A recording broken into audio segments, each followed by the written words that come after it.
आज की किस स्टडीज के इस लेक्चर में बात होगी जब पति अपनी पत्नी के विरुद्ध कभी सेक्शन 9 का केस करता है, कभी डाइवोर्स का केस करता है या फिर कोई अन्य केस करता है। और जब ये केस करता है तो पत्नी अपनी तरफ से प्रतिक्रिया दिखाती है और वो पति और उसके परिवार वालों के विरुद्ध एक से अधिक केस फाइल करवा देती है, जैसे कि दहेज उत्पीड़न का, जैसे कि मेंटेनेंस का, जैसे कि घरेलू हिंसा का, जैसे कोई और अन्य आपराधिक मामला। तो इसका पति को सीधा फायदा कब मिलता है, क्यों मिलता है, किस वजह से मिलता है, आज के किस स्टडीज के इस लेक्चर में जो जजमेंट मेरे सामने है इसमें यह देखने को मिलता है कि पति को यहां पर सीधा फायदा उस वक्त मिला जब यहां पर पति ने अपनी तरफ से पत्नी के विरुद्ध केस किया था और फिर पत्नी ने पति के ऊपर और उसके परिवार वालों के विरुद्ध केस फाइल कर दिया। तो यहां पर पति को सीधा फायदा मिला और जब ट्रायल कोर्ट से पति को सीधा फायदा मिल जाता है तो पत्नी भागी भागी हाई कोर्ट भी पहुंच जाती है और हाई कोर्ट से भी पत्नी को कोई राहत नहीं मिलती है और पति को जो बेनिफिट मिला था वो यहां पर परमानेंटली मिल चुका। तो चलिए आज के स्टडीज के इस लेक्चर में डिटेल में बात करेंगे। आमतौर पर कई बार ऐसा देखा जाता है कि पति अपनी तरफ से सेक्शन 9 हिंदू मैरिज एक्ट का केस आमतौर पर करता है, बहुत सारे केसेस में डाइवोर्स का केस भी करता है। तो आपके मामले में आपने डाइवोर्स का केस फाइल किया है या आपके मामले में आपने दाम्पत्य पुनर्स्थापन यानी हिंदू मैरिज एक्ट सेक्शन 9 का केस किया है या फिर आपने अपनी शादी को वाइड कराने के लिए केस किया है या फिर आपने कोई समन भेजा है, कोई नोटिस भिजवाया है या फिर आपने कोई आपराधिक मामला दर्ज करवाया या फिर आपने सेपरेशन का केस फाइल किया है, मतलब आपकी तरफ से कोई ऐसी प्रतिक्रिया हुई है और उसका समन या वारंट या नोटिस आपकी वाइफ को मिला और उसने आपके ऊपर केस कर दिए, तो फिर आपको फायदा किन कारणों से सीधे तौर पर मिलता है। आज के केस स्टडीज के इस लेक्चर में इस जजमेंट के माध्यम से यही स्पष्ट करने का प्रयास करेंगे। जय जिनेंद्र, मुकेश जैन। वीडियो को लाइक और शेयर कर दीजिए और इस तरह जजमेंट्स पाने के लिए दिए गए नंबर पर आप हमें संपर्क कर सकते हैं। दरअसल इस मामले में ऐसा देखने को मिलता है कि पति अपनी तरफ से पत्नी के विरुद्ध डिवोर्स का केस फाइल करता है मेंटल क्रूरल्टी के आधार पर। मानसिक क्रूरता के आधार पर पति अपनी पत्नी से डाइवोर्स लेना चाहता है और पति ने यहाँ पर पत्नी के विरुद्ध डाइवोर्स का केस फाइल कर दिया और जैसे ही पत्नी को समन मिलता है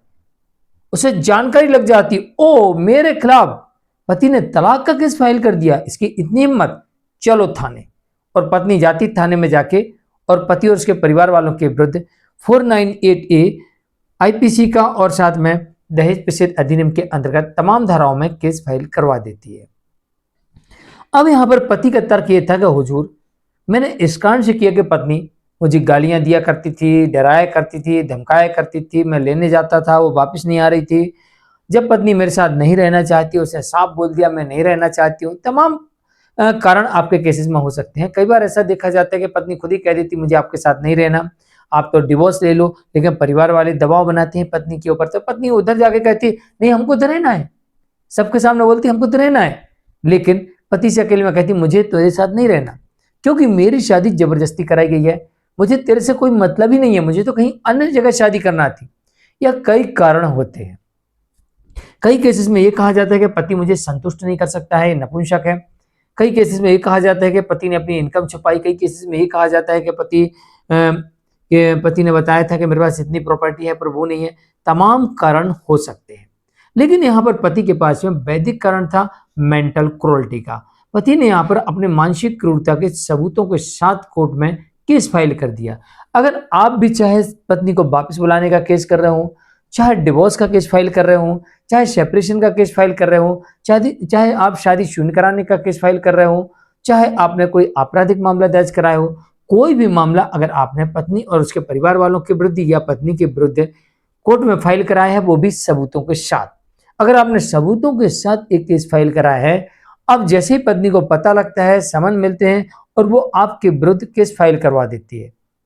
एफआईआर दर्ज करा देती है, तो फिर यहां पर पति को उस वक्त सीधा फायदा मिलेगा जब पति के पास में लगाए गए आरोपों के सबूत होंगे और पत्नी के पास में लगाए गए आरोपों के कोई भी सीधे सबूत नहीं होंगे। इस कारण से यहां पर पति को सीधा फायदा मिलेगा, जैसे कि इस केस में देखने को मिलता है। यहां पर पति को सीधा फायदा मिलता है क्योंकि पति यहां पर कहता है कि मेरी पत्नी मेरे साथ नहीं रहना चाहती थी और मुझे अब मेरे साथ अभद्रता करती थी, गालियां दिया करती थी, झूठे आरोप लगाया करती थी।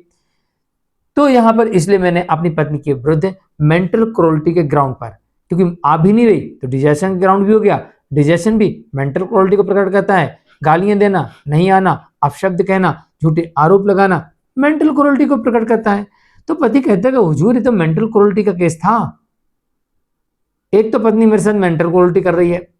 मैं ऊपर से मैंने कुछ किया नहीं है, और जब मैंने पत्नी के विरुद्ध डिवोर्स केस फाइल किया तो उसने मेरे और मेरे परिवार के ऊपर दहेज उत्पीड़न का मामला दर्ज करवा दिया। ये तो उचित नहीं है। तो पत्नी कहती है कि ना ना, ये देखो यही गलत है, यही सब कुछ करता है, यही लोग सब करते हैं, तो ये डिवोर्स का ग्राउंड नहीं बनता है, इसे डिवोर्स नहीं दिया जाए। लेकिन इस मामले में फैमिली कोर्ट ने पति के पक्ष में तलाक की डिक्री दे दी। पत्नी इस बात से व्यथित हुई कि पति को डिवोर्स नहीं मिलना चाहिए था, क्योंकि मैंने भी एफआईआर करके रखी, मैंने भी केस करके रखा हुआ है, मैं भी सच बोल रही हूं। लेकिन यहां पर पत्नी पति के द्वारा लगाए गए आरोपों को खंडन नहीं कर पाई, उन्हें झूठा साबित नहीं कर पाई, और इस कारण से यहां पर डिवोर्स मिल गया। एक बात याद रखना, कोई भी व्यक्ति हो, चाहे पति हो चाहे पत्नी हो, किसी के विरुद्ध, चाहे पति के विरुद्ध चाहे पत्नी के विरुद्ध आप जो आरोप लगाते हो, तो सामने वाला व्यक्ति यानी कि पति हो चाहे वो पत्नी हो, अगर वो आपके द्वारा लगाए गए आरोपों को झूठा साबित कर देता है तो फिर आपका केस डिसमिस हो जाएगा। तो यहां पर पति डिवोर्स मांग रहा था, उसका सबूत थे, और पत्नी यहां पर डिनाई कर रही थी, लेकिन उसका सबूत नहीं थे। इस कारण से यहां फैमिली कोर्ट से पति को डिवोर्स मिल जाता है। और जब पति को डिवोर्स मिल जाता है तो पत्नी इस बात से व्यथित होकर हाई कोर्ट पहुंचती है, और हाई कोर्ट में अपील फाइल कर देती है। लेकिन हाई कोर्ट में वही होता है कि जो पत्नी के विरुद्ध ये फैमिली कोर्ट का आदेश हुआ था वो वहां बरकरार रखा जाता है, और वहां पर भी पत्नी को कोई फायदा नहीं मिलता, क्योंकि पत्नी के पास में पति के विरुद्ध कोई सबूत नहीं थे, और यहाँ पर पति के पास में पत्नी के मेंटल क्रूरल्टी के तमाम सबूत थे। तो यहाँ पर पहला तो ये हो गया कि यहाँ पर पति को डिवोर्स मिल गया, हाई कोर्ट से भी ये डिवोर्स का आदेश परिवर्तित नहीं हुआ, यानी कि एक बार डिवोर्स मिल गया पति के फेवर में, अब इसमें कोई भी संशोधन होने की संभावना नहीं है। दूसरा यहाँ पर यह होगा कि जैसे 498 का केस किया है, अगर पति इसको चैलेंज करता है, क्वेश्चनिंग में जाता है, डिस्चार्ज लगाता है, रिवीजन में जाता है, तो यह भी डिसमिस हो सकता है, या फिर ट्रायल में भी एक केस डिसमिस हो जाए, क्योंकि अभी तक पति और उसके परिवार वालों के विरुद्ध किसी प्रकार के कोई भी सबूत नहीं दे पाई, और इससे साबित होता है कि पत्नी बिना किसी कारण के अलग रह रही है, क्योंकि अभी तक पत्नी ने पति और उसके परिवार वालों के विरुद्ध कोई भी सबूत नहीं दिए, और यहाँ पर पति पत्नी और उसके परिवार वालों के विरुद्ध या पत्नी के विरुद्ध सबूतों को कोर्ट में दिखा रहा है। तो ऐसे में माना जाएगा पत्नी बिना किसी कारण के अलग रह रही है, तो फिर पत्नी को यहाँ पर मेंटेनेंस, एलोमनी, कॉम्पल्सेशन और लिटिगेशन चार्ज भी लेने का अधिकार नहीं होता है। तो पत्नी के सारे केस खत्म होंगे और पति के पक्ष में सभी आदेश जा सकते हैं। तो आज के केस स्टडीज के इस लेक्चर में इतना ही। जजमेंट आया था संगीता शुक्ला वर्सेस गणेश शुक्ला के मामले छत्तीसगढ़ हाईकोर्ट की तरफ से। आज के लिए इतना ही, नमस्कार।